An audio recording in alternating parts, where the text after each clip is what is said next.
a decade of pursuit setting the stage for Operation Neptune Spear. The attacks of September 11, 2001, left an indelible scar on the American psyche. On that day, the world witnessed the devastating reach of terrorism orchestrated by Osama bin Laden and his Al-Qaeda network. The attacks, claiming nearly 3,000 innocent lives, propelled the United States into a global war on terror. The primary objective was clear: to bring Osama bin Laden, the mastermind behind the attacks, to justice. The pursuit of bin Laden became an all-consuming mission for US intelligence agencies and military forces. It was a complex and frustrating endeavor marked by false leads, near misses, and the constant pressure to locate an enemy who seemed to vanish into thin air. Years turned into a decade, and still bin Laden eluded capture. The hunt for bin Laden was a relay race against time and an elusive enemy, each team passing the baton with unwavering determination. The architect of terror, bin Laden, and the rise of Al-Qaeda. Born into a wealthy Saudi family, bin Laden became radicalized during the Soviet-Afghan War. He channeled his wealth into creating Al-Qaeda, a global terrorist network. Under his leadership, Al-Qaeda carried out deadly attacks in the 1990s. These attacks culminated in the horror of September 11, 2001. Shadows and whispers, intelligence gathering, and the hunt for bin Laden. The hunt for bin Laden was a painstaking process of piecing together fragments of information from a variety of sources.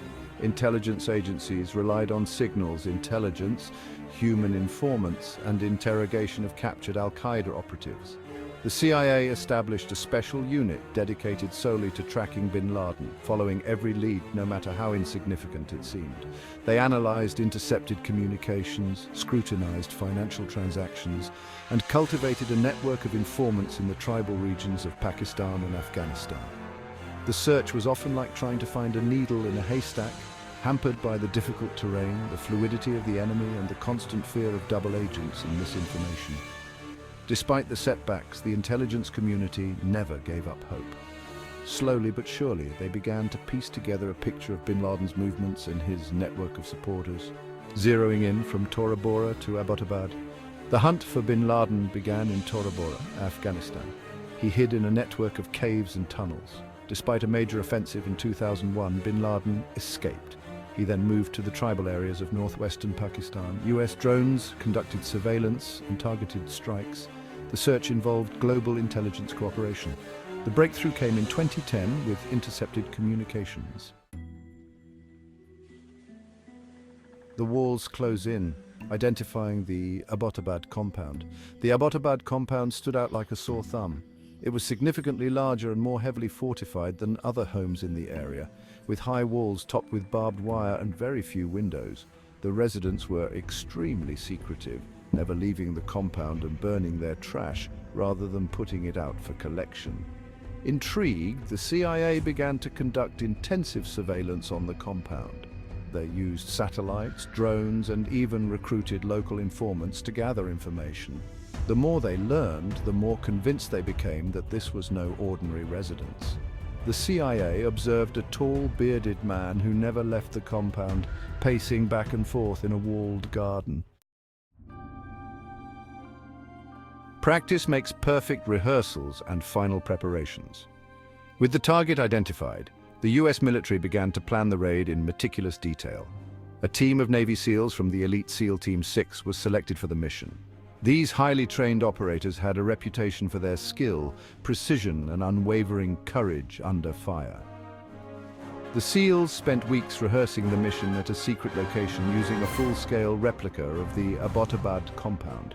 They practiced every aspect of the operation, from the helicopter infiltration to the room-clearing procedures, ensuring that each man knew his role perfectly. The stakes were incredibly high. The raid would take place deep inside Pakistan, a nuclear-armed country and nominal ally in the war on terror. The operation had to be executed flawlessly to avoid a major international incident. A momentous decision. President Obama gives the green light. On April 29, 2011, President Obama gathered with his national security team in the White House Situation Room. They reviewed the intelligence reports, the operational plans, and the potential consequences of the mission. After careful consideration, President Obama authorized the raid. He understood the risks involved, but he also recognized the importance of bringing bin Laden to justice. It was a decision born of careful calculation, unwavering resolve, and a deep sense of duty to the victims of 9/11 and their families. With the President's approval secured, the final preparations for the mission were put into motion. The SEAL team conducted one last rehearsal, ensuring that every detail was accounted for. The helicopters were fueled, the weapons were loaded, and the men prepared themselves mentally and emotionally for the task ahead. Into the night, the stealth infiltration into Pakistan.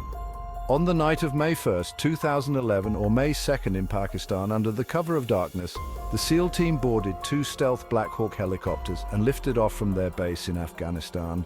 Their destination, Abbottabad, Pakistan.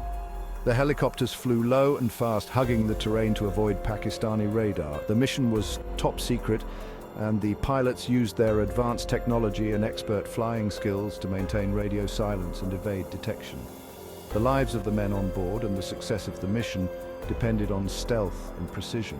Inside the helicopters, the SEALs sat in silence, their faces illuminated by the dim red glow of their night vision goggles. They were prepared for any eventuality, their minds focused on the mission at hand. As the helicopters approached Abbottabad, the tension inside intensified. Breaching the fortress, the raid on the Abbottabad compound. The SEALs fast roped from the helicopters into the compound, their movements swift and silent. One of the helicopters experienced a hard landing due to a loss of lift, but the SEALs quickly adapted to the situation and secured the area.